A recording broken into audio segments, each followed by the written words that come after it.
The air in our living room felt like it had been sucked out, leaving a vacuum that pressed against my chest. I stood by the window, the cold glass fogging under my breath, and stared at my wife Claire curled into the corner of the couch. Her fingers clutched a mug of tea that had gone cold hours ago. Her knuckles pale as bone. "Pack your things and leave," I said, my voice a low jagged thing, like a blade caught in a grindstone. Her eyes, wide and glassy, met mine, and for a moment, I thought I saw a flicker of guilt, or was it defiance? Before she looked away, her lips trembling. 15 years. 15 years of laughter in cramped apartments, of whispered promises under starlit skies, of her hand in mine during the worst storms of our lives. And now this. The truth had crept in like a thief, silent and insidious, until it stood between us, undeniable. I'd found the first clue 3 months ago. A text on her phone, glimpsed by accident while she showered. "Meet me at the cafe, 7 p.m. Don't tell him."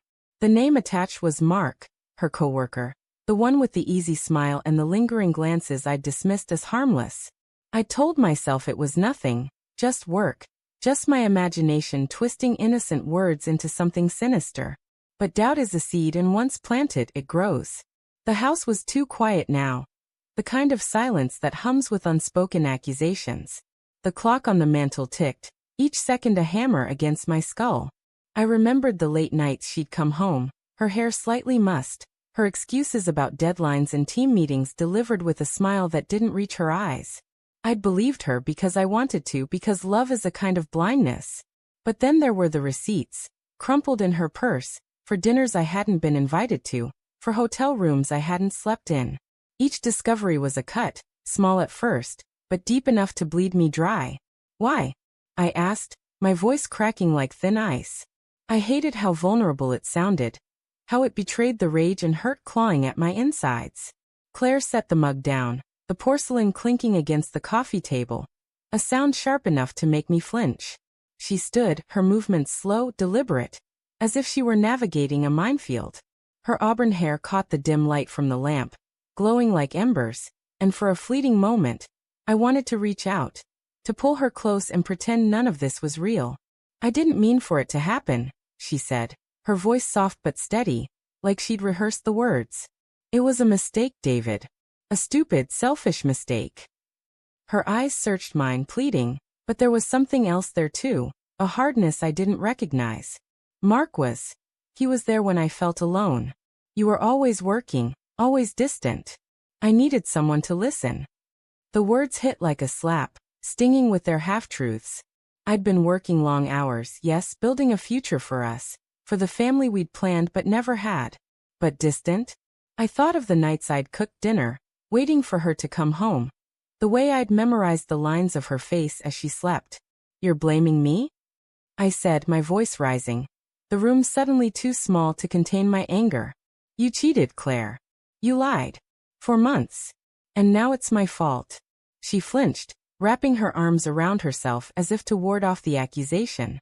"No, it's not your fault. It's mine. I know that. But I was drowning, David. You didn't see it. You didn't see me." Her voice broke, and tears spilled down her cheeks, catching the light like shattered glass.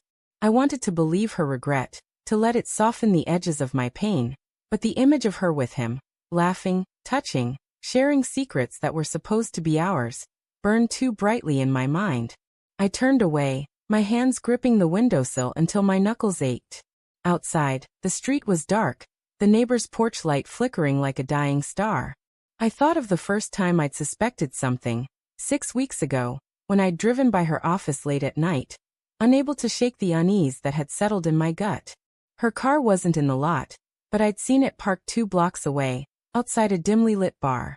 I'd sat there, engine idling, watching the door, telling myself I was paranoid, that she'd walk out alone, laughing at my foolishness. But then she'd emerged, her arm linked with his, her head tilted back in a laugh I hadn't heard in years.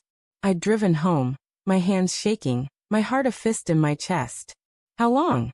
I asked now, my voice barely above a whisper. The question hung in the air, heavy with the weight of what I already knew but needed to hear. 6 months, she said, her voice so quiet I almost missed it. "It started as nothing, just coffee, just talking. But then, she trailed off, and I didn't press her to finish. I didn't need to. The details would only sharpen the knife already lodged in my chest. I turned to face her, and the sight of her, small, fragile, her eyes red and raw, almost broke me. I wanted to scream, to beg, to ask how we'd gone from vows to this. But instead I said, "Did you love him?" The question slipped out before I could stop it, raw and desperate, like a wound torn open. Claire hesitated, her lips parting, then closing. That pause was an answer in itself, and it gutted me. "I don't know," she finally said, her voice trembling. "I thought I did for a moment. But it wasn't real. It wasn't us." "Us?" I echoed, the word bitter on my tongue. "There is no us anymore, Claire." The finality of it hit me like a wave, cold and suffocating. I thought of our wedding day, her dress catching the sunlight, her smile so bright it had felt like a promise. I thought of the nights we'd spent planning a future. Kids, a house by the coast, growing old together. All of it, ashes now.